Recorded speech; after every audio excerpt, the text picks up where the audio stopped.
This story is titled, My Parents Bought My Brother. A Tesla then asked me to take the blame when he crashed it. Hey Reddit! So my parents bought my golden child brother a fucking Tesla, then tried to make me take the blame when he crashed it. Buckle up, because this is about to be the wildest family betrayal story you've read all week. So I, 24 male, have been getting the absolute shit end of the stick in my family since I was a kid. My younger brother Tristan, 21 male, is the golden child who can literally do no wrong in my parents' eyes. The favoritism in our house is so obvious, it would make a sitcom writer blush. I'm not even exaggerating. This is some straight up everybody loves Raymond type bullshit. Let me break this down for you guys. Since I turned 18, I've been forced to pay $400 monthly rent to live at home. Yeah, you read that right. $400 to live in the same house I grew up in a bedroom that hasn't been updated since I was 12.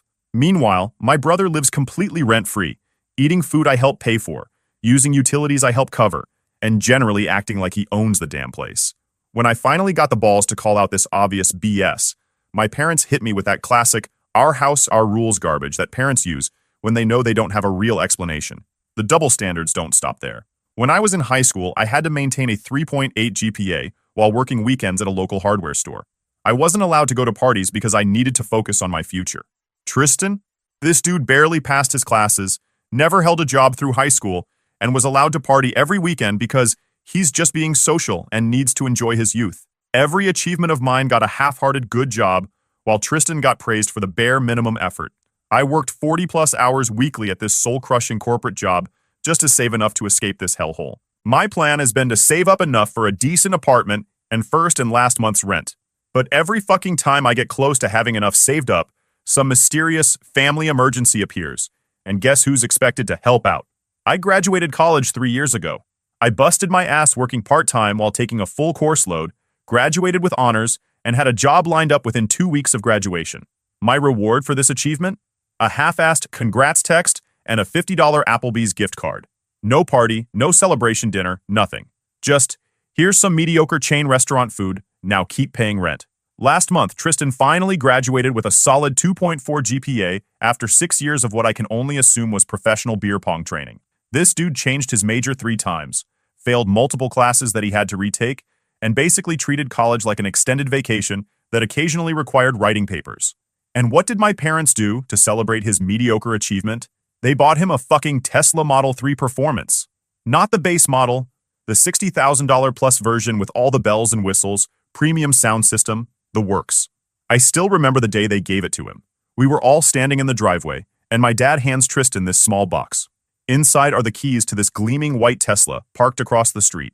Tristan starts freaking out, jumping around like he just won the lottery, while my mom takes about 500 pictures for Facebook. Then my dad looks at me, noticing my face, and says, I shit you not. Don't be jealous. Your brother deserves this after working so hard. Working hard? At what? Beer pong championships? When I pointed out that I graduated in 4 years with honors while working and got squat, my mom had the audacity to say, well, college was easier for you. Tristan really struggled. Yeah, he struggled to get out of bed before noon and remember which girl he was dating that week. I could go on for hours about the blatant favoritism, but you get the picture. For my entire life, I've been treated like a second-class citizen in my own family. From the second Tristan got that Tesla, it became his entire personality. I'm not even kidding. Dude couldn't go 5 minutes without mentioning his whip or posting Instagram stories of the dashboard. The car wasn't just transportation for him. It was his whole identity now. Tesla Bro was born, and it was just as obnoxious as it sounds. Every night, he'd come home at 2 a.m. from whatever bar he was at and rev the engine in the driveway like an absolute tool. Yes, I know Teslas don't actually have engines to rev, but this dipshit would floor the acceleration back and forth in our driveway, making that electric whirring noise at full volume. He'd wake up the whole neighborhood, because apparently sleep is only for peasants who don't own electric cars that daddy bought them. The kid drove like he was auditioning for Fast and Furious 27, Electric Boogaloo, speeding down residential streets where kids play, doing donuts in grocery store parking lots, and filming those TikToks where people pretend to sleep while their Tesla is on autopilot. Every time I pointed out that maybe, just maybe, treating public roads like his personal racetrack wasn't the best idea, he'd just smirk and tell me to stop being such a buzzkill, bro. I even watched him drive drunk repeatedly. This wasn't just being a douche. This was actively dangerous to everyone around him. I offered to be his DD multiple times or call him an Uber, but nope. The car practically drives itself, bro. Yeah, except the autopilot doesn't magically make alcohol not affect your judgment or reaction time. His friends were no better. They'd pile into the Tesla, usually 4 or 5 of them, all equally wasted. And they'd go joyriding, their word, not mine. I warned all of them multiple times that something bad was going to happen. I warned my parents too. They all told me to mind my own business. My mom actually said, and I'm quoting directly here, "You're just jealous you don't have friends who want to have fun with you." Yeah, Mom. I'm super jealous I don't have friends who want to die in a fiery crash or kill innocent people. You caught me. With each passing day, Tristan got more reckless. The videos got more dangerous. The speeds got higher. It wasn't a question of if something would happen, but when. And everyone, except me, seemed completely blind to what was coming. But then, the inevitable happened on a Thursday night. I was in my room grinding out some work when I heard my parents' door slam open around 3 a.m. There was frantic whispering in the hallway, followed by my dad's car starting up and speeding away. Found my mom downstairs looking like she'd seen a ghost. When I asked what was going on, she mumbled something about, "Your brother had a little accident with the Tesla," and that my dad went to pick him up. A little accident. That's family code for major fuck-up that we're already planning how to minimize. Around 4:30 a.m., I heard my dad's car pull into the driveway. I went to the front window and saw him practically dragging Tristan up the walkway. He could barely walk, was missing a shoe, and had what looked like dried blood on his forehead. My dad was frantically shushing him as Tristan slur-shouted something about, "Fucking tree came out of nowhere, man." Turns out Golden Boy wrapped his Tesla around a tree after leaving a bar. Shocking, right? Who could have possibly predicted this completely unpredictable event that I had only been warning everyone about for fucking weeks? By some miracle, he wasn't seriously hurt. Just a cut on his forehead and probably some bruises from the airbag. The Tesla, however, was almost wrecked. Front end smashed in, airbags deployed, windshield cracked, the whole 9 yards. They helped him to his room, like he was a toddler who stayed up past bedtime instead of a grown-ass man who just committed a felony. I didn't get the full story until the next morning. Tristan had been at the Rusty Nail. He got absolutely wasted with his equally brilliant friends, then decided that driving was definitely a great idea. His friends, these stand-up citizens, apparently encouraged this plan, with one of them even filming Tristan doing shots and then twirling his Tesla keys saying, "Let's see what this baby can really do."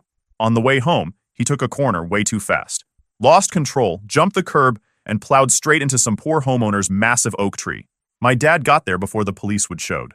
According to my mom's whispered phone call to my aunt, which I totally eavesdropped on, my dad took care of it with the homeowners. No idea what he promised them, but knowing my dad, it wasn't cheap. He probably wrote them a check on the spot to forget the whole thing. The real mystery was how he convinced them not to follow through with the police. They had the Tesla towed to our garage where it sat like a giant metal middle finger. The front end was completely caved in. The hood crumpled like an accordion. Both airbags had deployed, leaving that weird powder residue everywhere inside. The windshield was a spider web of cracks, and one of the front wheels was bent at an angle that definitely wasn't factory standard. It was a $60,000 paperweight now. The garage door stayed closed. 2 days after the crash, my parents called a family meeting in the living room. In the history of family meetings, not once has one ever been called to deliver good news. Nobody ever calls a family meeting to announce, "Hey, we're all going to Disney World." So I walked into the living room. My parents were sitting on the couch with those serious faces people put on when they're about to ask for a kidney. Tristan was slouched in the armchair, scrolling through his phone like this whole thing was a minor inconvenience taking him away from his important TikTok browsing. The bruise on his face had turned a lovely shade of yellow-purple that honestly improved his appearance. My dad cleared his throat and looked at me with that fake serious expression he puts on when he's about to say something completely unreasonable, but wants to make it sound logical and fair. He's got this whole routine, straightens his back, does a little throat clear, clasps his hands together. It's like watching a shitty actor prepare for a scene. "Son," he started, "we've looked into the damage to Tristan's car." He said this like the Tesla had caught a cold. "The insurance won't cover it because—" He trailed off, looking uncomfortable. "Because he was driving drunk?" I finished for him. My mom shot me a look that could curdle milk. "Don't be dramatic. He'd only had a few drinks." Right, a few drinks that made him unable to walk straight or form coherent sentences when he got home. In my mom's world, anything short of being literally unconscious counts as a few drinks. My dad continued as if I hadn't spoken. "The point is, repairs are going to cost around $18,000, and we think it's only fair that we all chip in as a family." I actually laughed out loud, thinking it was a joke. Then I realized they were fucking serious. They had the audacity, the absolute brass balls, to ask me to help pay for repairs on a car that I don't own, don't drive, and that was damaged because he decided to drive drunk and crash it. I couldn't believe what I was hearing.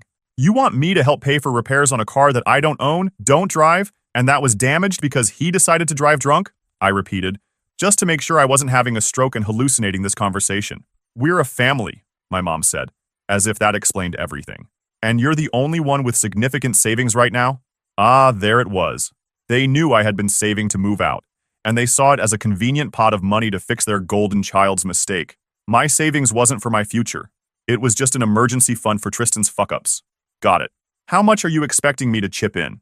I asked, making air quotes around chip in, because we all knew that was code for pay for most of it. My dad had the decency to look slightly uncomfortable. Well, your mother and I can put in about $3,000 from our emergency fund. Tristan has about $500 saved up. Lol. Of course, Tristan only had $500 to his name, despite never paying rent or bills.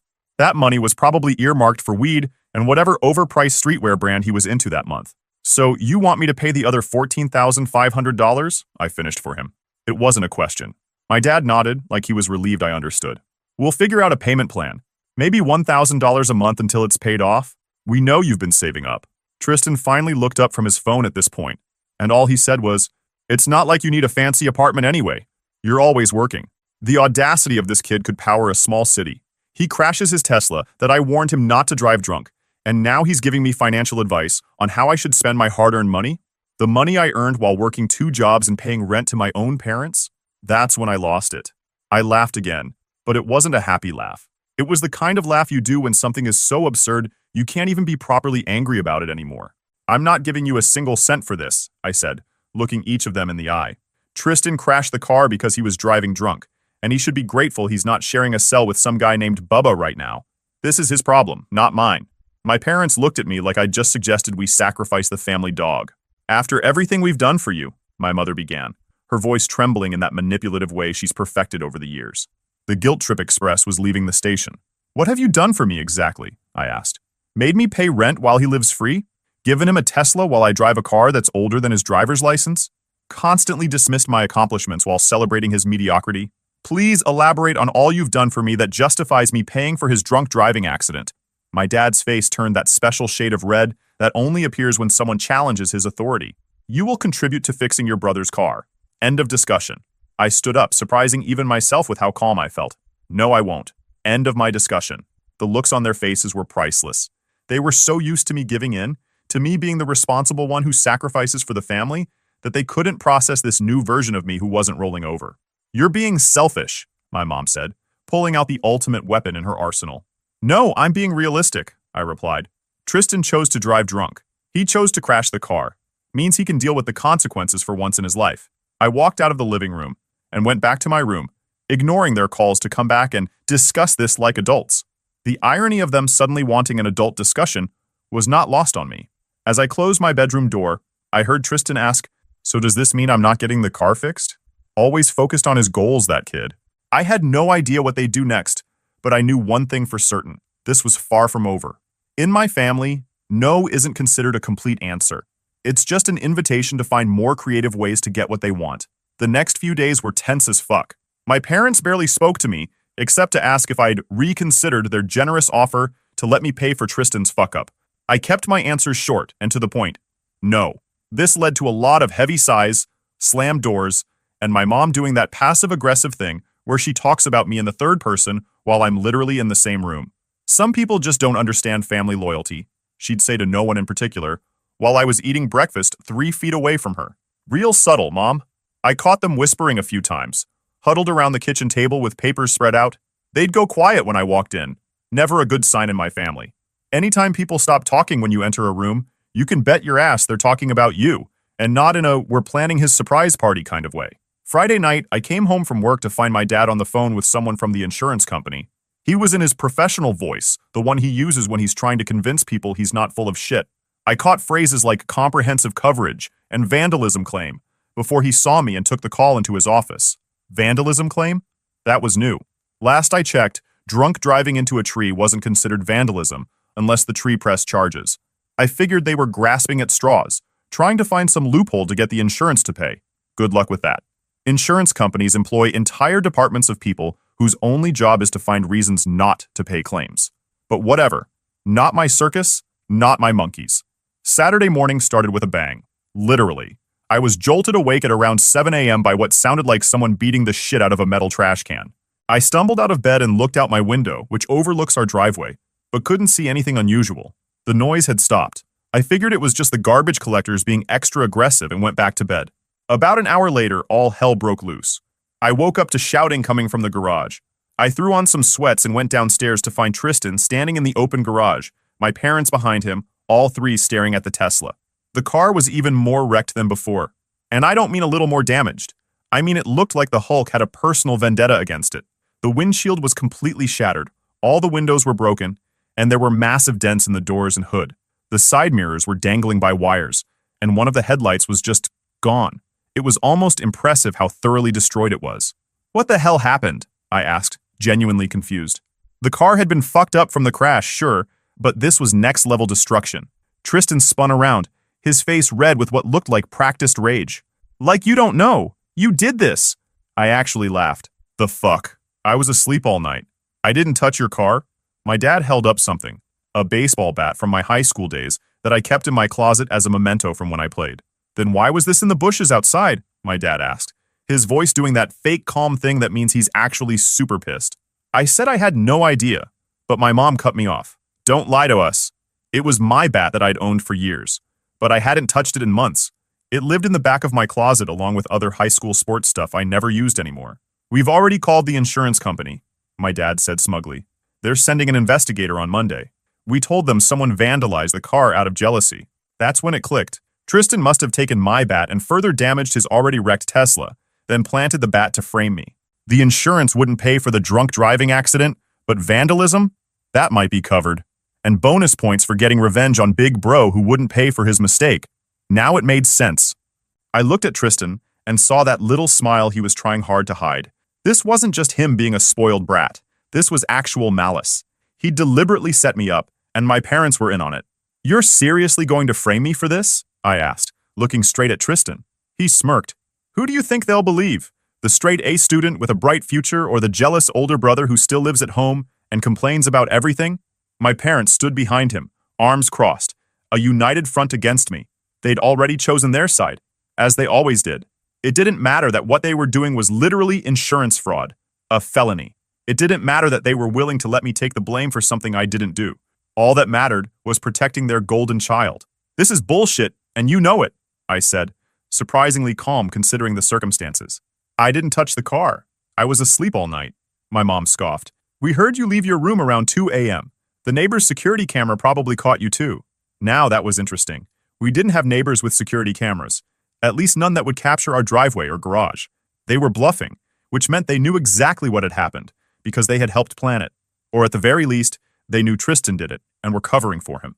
So let me get this straight, I said, crossing my arms. You want me to either pay $14,500 for repairs to a car I don't own, or you'll frame me for vandalizing it to commit insurance fraud? Those are my options. My dad's face flushed. Nobody's framing anyone. We know you did this because you're angry about the money. I went back to my room without another word. There was no point arguing with them. They'd already decided their version of reality. I closed my door, sat on my bed, and tried to think. This had escalated from typical family bullshit to actual criminal behavior real quick. I grabbed my phone and called my boss, asking for an emergency day off on Monday. No way was I leaving my defense in my family's hands when the insurance investigator showed up. I needed to be there to tell my side of the story. As I hung up, I realized something that made my stomach drop. My parents had just shown me exactly how far they were willing to go to protect Tristan. They would frame their son. They would lie to authorities. Which made me wonder, what the hell had they covered up for him in the past that I didn't even know about? The insurance investigator showed up Monday morning at exactly 9 a.m. The guy's name was Mac. I've seen this shit before. He wore a wrinkled button-down tucked into khakis and carried a tablet and a camera. My dad tried to tell me to go to work and that they would handle everything, but I just stared at him until he backed down. Funny how quickly his authority crumbled when I didn't immediately roll over. My parents did their best June and Ward Cleaver impression when Mac arrived. Tristan slouched nearby, looking appropriately victimized, occasionally touching the bruise on his face for dramatic effect. Mac was polite, but all business. He went straight to the garage to examine the Tesla, taking dozens of photos from every angle.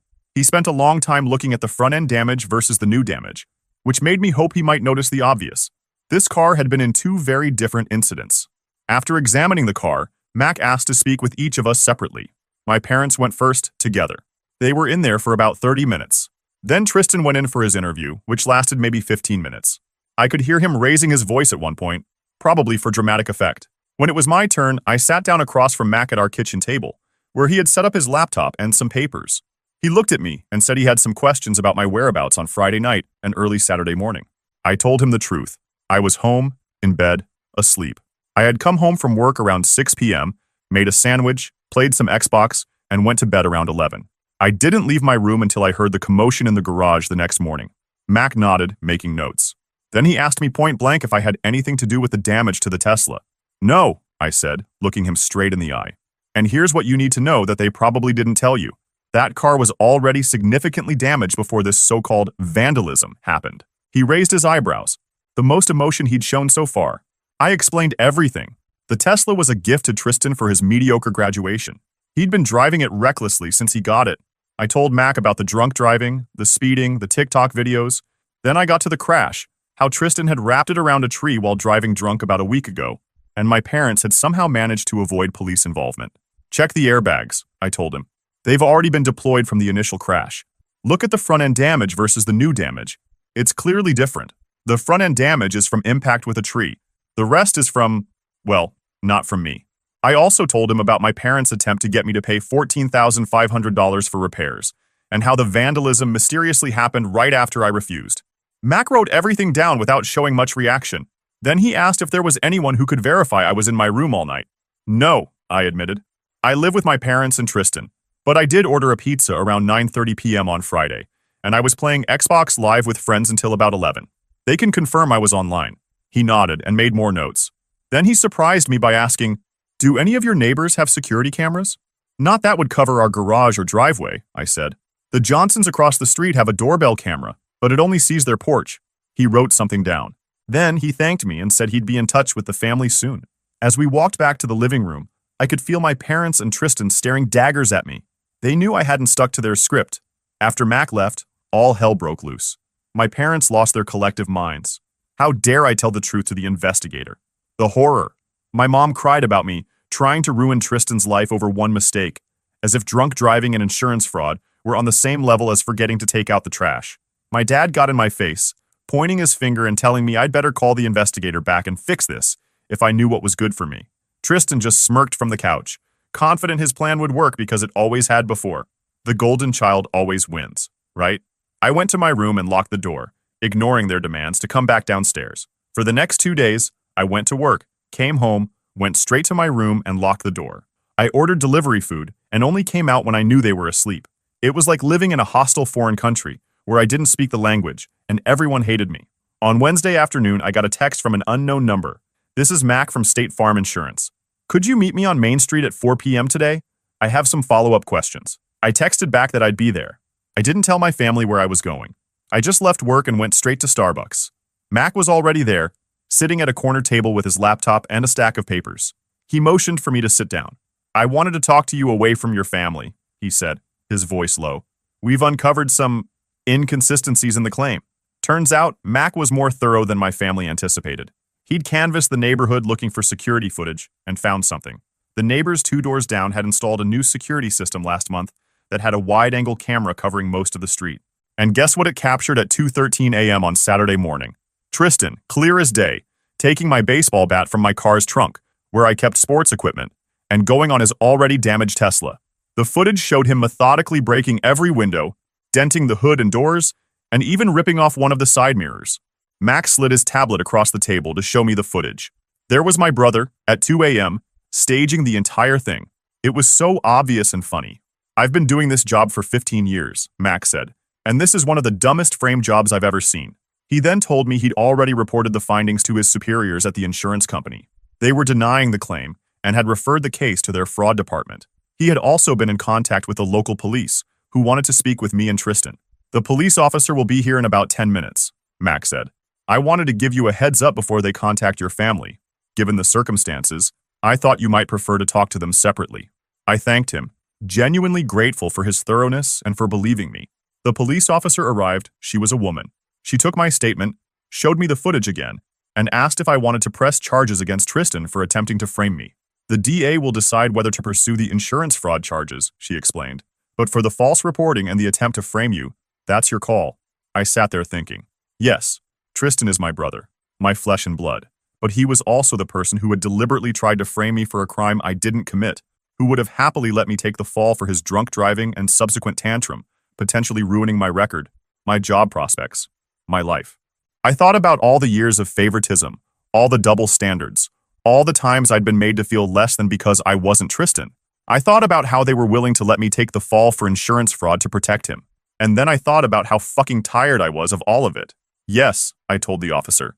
I want to press charges. No hesitation, just a simple yes. She nodded, made some notes, and asked me to come to the station later to give a formal statement. We agreed on 6 p.m. that evening. I drove home, pulled into our driveway around 5 p.m. to grab some stuff before heading to the police station. To my surprise, a police cruiser was already parked out front. Looked like Officer Rivera hadn't wasted any time. Walking into my house that moment was like walking into a war zone. My mom was pacing and crying in the living room. Dad was on the phone with someone, talking frantically about misunderstandings and family matters. Tristan was sitting on the couch looking pale as fuck. Usually he had this permanent smug expression, like the cat who ate the canary and then successfully blamed it on the dog. When my mom saw me, she rushed over. "What have you done? The police were just here. They're saying Tristan could be charged with fraud." I didn't do anything. Tristan did this to himself when he decided to frame me for vandalizing his car.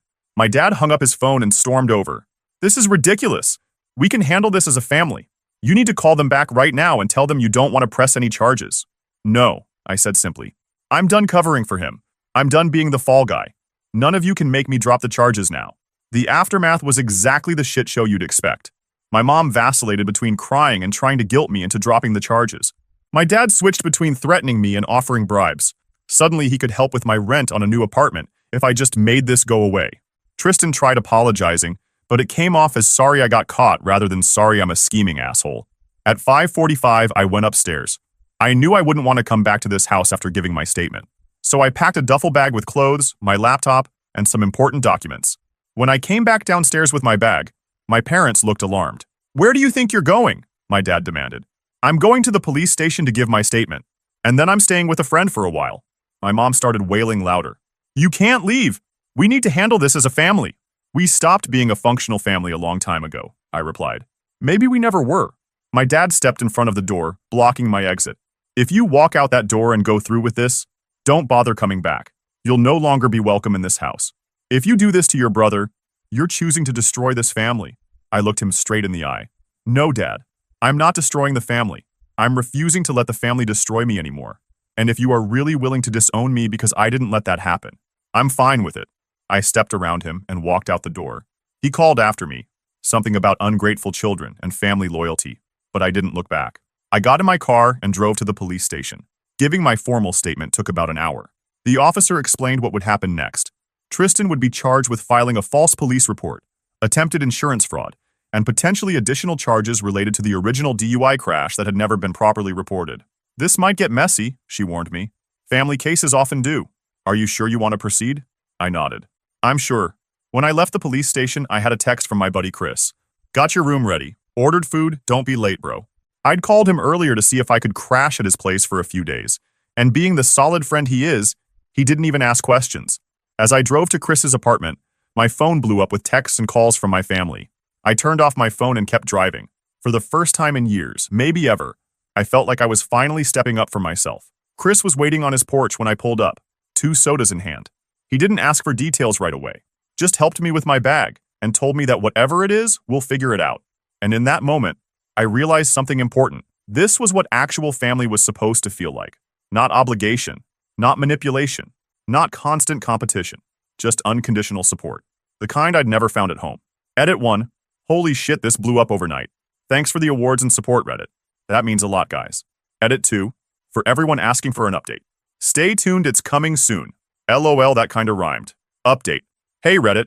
It's been a while since my last post, and a lot of you have been DMing me asking for an update on the whole Tesla bro situation. So here goes. It's been 6 months since I walked out of my parents' house with a duffel bag and a newfound backbone. Best fucking decision I ever made. I crashed with Chris for a few weeks, then found my own place. Nothing fancy, just a one-bedroom apartment where nobody asks me to fix their problems. Tristan's case moved quickly. The evidence was overwhelming. Security footage, blood alcohol level from the hospital the night of the crash, which my parents tried to hide, and the insurance investigator's report. He ended up pleading guilty to all charges and got 6 months in county jail, 3 years probation, a massive fine, and lost his license for 5 years. My parents weren't charged, but got hit with hefty fines for their role in the insurance fraud. Between legal fees, fines, and still owing payments on a totaled Tesla, they're basically broke. As for me, I got a promotion at work. Amazing what you can accomplish when you're not constantly dealing with family drama, and I'm taking night classes for an MBA. Life is actually pretty good. Now for the update you've all been waiting for. Last month, the texts and calls started rolling in again. First from my mom, then my dad, and finally even Tristan, using his jail-approved phone time. They all had the same message, just delivered differently. They need money. Mom went with the classic guilt approach. We're about to lose the house. After all we've done for you, how can you abandon us now? Dad tried his usual intimidation. You owe this family. Man up and help us out. Tristan actually apologized first, saying jail had changed him, and he sees things differently now, before asking for commissary money. You know what was really funny? Last week when my parents showed up at my apartment, Yoon announced. No idea how they got my address. Probably through some mutual family friend. There they were, standing outside my door looking significantly pathetic. Both of them had that desperate look. They had a whole pitch prepared. They were selling the house but needed money to transition. The bank accounts were frozen. Dad lost his job after the scandal. Mom's anxiety was acting up. Wouldn't I please help my family in their time of need? I listened to the whole thing without interrupting, watching them spin their sob story with their dramatic performance. When they finally finished, I just stared at them for a solid 10 seconds before asking, "Sorry, I must have missed something in your little presentation. Could you remind me which part of trying to frame me entitles you to my financial support?" Mom's face crumpled like she'd been slapped. Dad stood there speechless. For once in their lives, they had no script ready. The roles were reversed, and they clearly had no idea how to play the part of people who weren't in control. But they weren't in their house anymore where they made all the rules. They were at my door, and I held all the fucking cards. I told them I'd think about it, and closed the door. I did think about it, for about 5 seconds before sending a text. The answer is no. Don't contact me again. Dad replied with threats, Mom with emotional manipulation, Tristan with promises to change. I blocked all their numbers. Some people might think that's harsh. Maybe it is. But after 24 years of being the scapegoat, I'm finally putting myself first. They're adults who made their choices, just like I'm making mine now. So that's it for now, Redditors. Thanks for sticking around through this whole clusterfuck. You guys are the best. I'll update you if anything else happens. So peace out for now, folks. Edit 1. For those wondering about pressing charges against my parents too, the DA decided there wasn't enough evidence to prove they knew about Tristan's plan beforehand. Personally, I think they knew, but whatever. The financial consequences they're facing now are probably worse than what the courts would have done anyway. Edit 2.